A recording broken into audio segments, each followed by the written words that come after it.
Mr. Vice-Chancellor, I request you cordially to confer the degree Philosophy Doctor Honoris Causa in History upon Professor Sir Hilary Beckles. It means so much to me. It's like a kind of validation of my whole life work. I became so deeply embedded in this country's politics and history as a young person. When I was a teenager in the UK, a student there, I was one of those students who was involved in the anti-apartheid campaign. I was always philosophically against any kind of injustice. I'm fundamentally a humanist, and I love to see humanity at its best, and what was going on here was humanity at its worst. So I took some very early decisions in my life to support the campaign, the anti-apartheid campaign, the Free Nelson Mandela campaign. I was critically involved in the divestment campaign, where universities in the UK were divesting their resources from companies that were supporting apartheid. So all of my conscious teenage years was caught up in that. As a student myself, I met Steve Biko, and I met him in Zambia. I had a family that was living there, and then I expressed to him my concern about his security, and he said, okay, Hilary, well, one day when you become a man, you might have a son, and you could name your son after me as in my memory, if that is to happen. And that did happen. He did lose his life, and I did honor that legacy by naming my son Biko. So it's a lot of political and personal circumstances. So being here in the aftermath of that, towards the end of my career, that began as a student of history and politics. So it means everything to me, and it fills me with joy and tremendous pleasure. I think everyone should have their own personal moral and philosophical code about what it is to be a human being.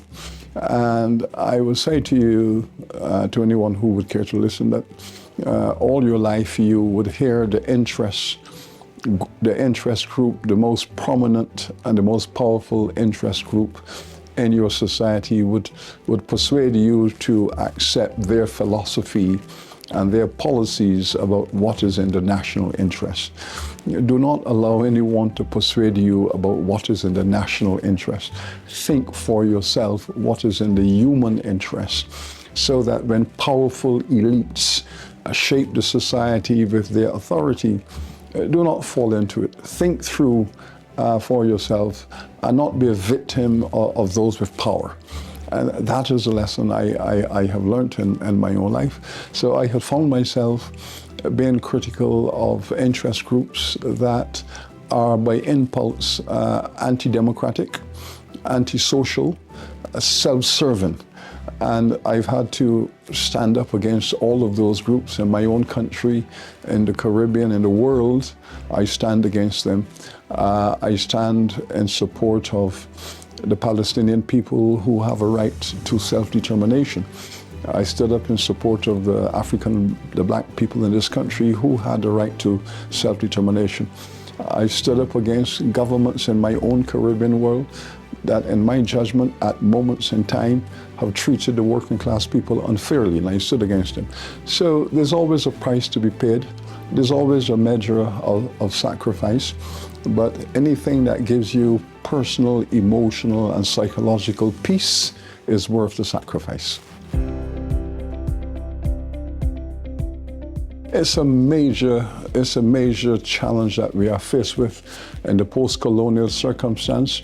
We need the financial resources to invite and give access to the vast majority of people Those resources are very scarce and difficult to distribute.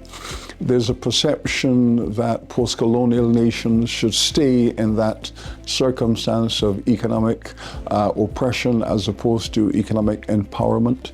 And I would like to see a more aggressive position adopted by universities around the world. In my own university, we have adopted a philosophy of what we call the activist university. That is at the center of our strategic plan. What does it mean? You ask yourself, what are the 10 major problems facing your society? And each country would have different priorities. It could be anti-poverty.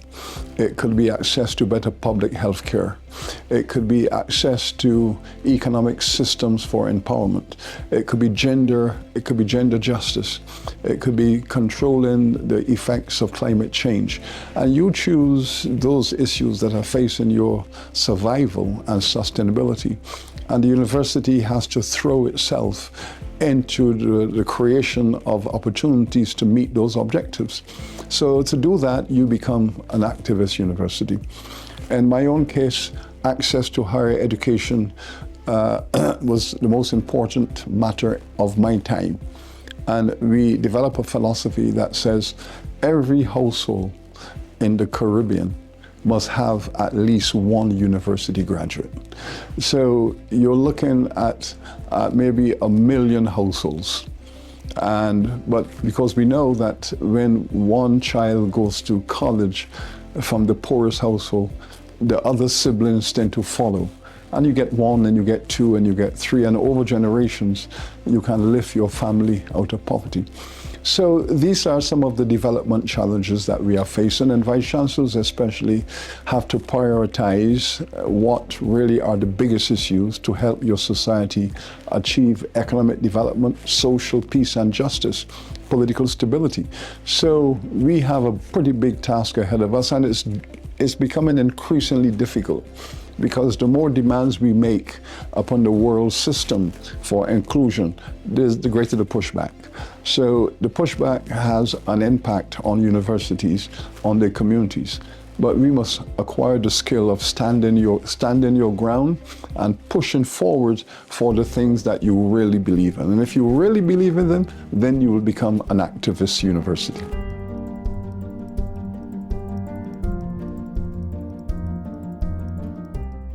Well, you know, my generation, we were born in the 50s. All of us wanted to be international cricketers. And in my village, all the young boys wanted to do one thing. They wanted to play cricket. Gordon Greenidge and I are from the same village, went to the same school. He and I, we both set out to England as contemporaries. We were both 13 years old when we left our village in Barbados and went to England. We both played youth cricket for our counties. I was living in Birmingham City and played youth cricket for Warwickshire. He played youth cricket for Hampshire. And we got to know each other even better in those years when we were teenagers living in the UK. Then he made the decision. He came back to the Caribbean to qualify to play for the West Indies. I didn't think I was good enough to make it. And I thought, you know, I have a choice of trying to be a professional cricketer or going off to college. I made an assessment.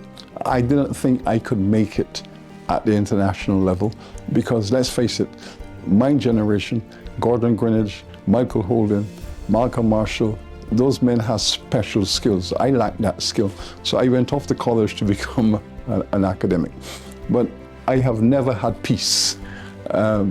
In my heart and in my soul, I had one human ambition, to be a cricketer. And anything I have done since then along the way has never given me the same satisfaction that I have idealized. So I decided, well, I have to find a way to stay connected. So I became a cricket administrator. I became a cricket historian, and that was my way of scratching that itch.